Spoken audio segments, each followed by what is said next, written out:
আবার মাটি থেকে উঠাবো আমি। তাহলে বুঝা গেল আজ আমাদের ক্ষমতা যতই দেখাই না কেন, আজ আমরা যতই মাস্তানি দেখাই না কেন, আজ আমাদের যতই রক্তের গরম থাক না কেন, আজ আমাদের যতই পয়সার গরম থাক না কেন, আজ আমাদের যতই টাকার গরম থাক না কেন, আজ মানুষকে আমরা যতই অন্যায়ভাবে যে মানুষকে অন্যায়ভাবে ক্ষমতা দেখে না কেন, আল্লাহ বলছে বান্দা তুমি মাটির তৈরি, তুমি যতই ক্ষমতাবান হও না কেন এই ক্ষমতা তোমার থাকবে না, তুমি যতই পালোয়ান হও না কেন এই পালোয়ানি তোমার থাকবে না, তুমি যতই মাস্তানি করো না কেন এই মাস্তানি তোমার থাকবে না। তোমাকে মাটি দিয়ে তৈরি করেছি, আবার মাটির মধ্যেই তোমাকে গেড়ে দেওয়া হবে, আবার মাটির মধ্যেই তোমাকে গেড়ে দেওয়া হবে। বুঝা গেল শুধু মাটির মধ্যে মরে গেলে শেষ নয়, আল্লাহ বলছে সেই কবর থেকে আবার একদিন উঠাবো কিয়ামতের ময়দানে হিসাবের জন্য। তাহলে আমরা পরিষ্কার বুঝতে পারলাম এ ব্রাদার, আজ দুনিয়াতে যেমন পরীক্ষা হয়, যেমন স্কুলে পরীক্ষা হয়, ইউনিভার্সিটিতে পরীক্ষা হয়, কলেজে পরীক্ষা হয়, সেইখানে একবার ফেল করলে আবার দ্বিতীয় বছর তাকে পরীক্ষা দেওয়ার জন্য সুযোগ করে দেওয়া হয়। বারবার যদি ফেল করে তারপরে আবার তাকে কি করা হয়, পরীক্ষা দেওয়ার জন্য সুযোগ করে দেওয়া হয়। একবার ফেল করলে তার আবার সুযোগ আছে তাকে পাস করার জন্য, আবার তাকে পরীক্ষা দেওয়ার জন্য সুযোগ করে দেওয়া হয়।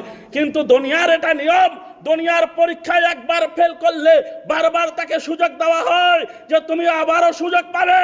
কিন্তু কবর এমন একটা পরীক্ষার জায়গা যেখানে একবার ফেল করলে আর কোনো পরীক্ষার সুযোগ হয় না, আর দ্বিতীয়বার পরীক্ষা হবে না। একবার পরীক্ষা, একবার কবর এমন একটা জায়গা মুসলমান যেখানে একবার আপনাকে প্রশ্ন করা হবে, বারবার আপনাকে প্রশ্ন করা হবে না।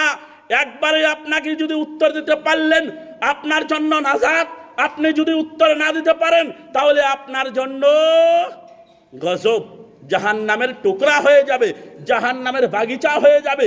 এ ব্রাদার, কিতাবের মধ্যে এসেছে, তিরমিজি শরীফের মধ্যে আছে, 3টা প্রশ্ন করা হবে কবরে। মান রব্বুকা, মা দিনুকা, মা কুনতা তাকুলু ফি হাক্কির হাজার রাজুল। তোমার রবকে, তোমার দিন কি, এবং তোমার সামনে যে ব্যক্তি দাঁড়িয়ে আছে এর সম্বন্ধে তুমি কি জানো। এই 3টা প্রশ্ন করা হবে।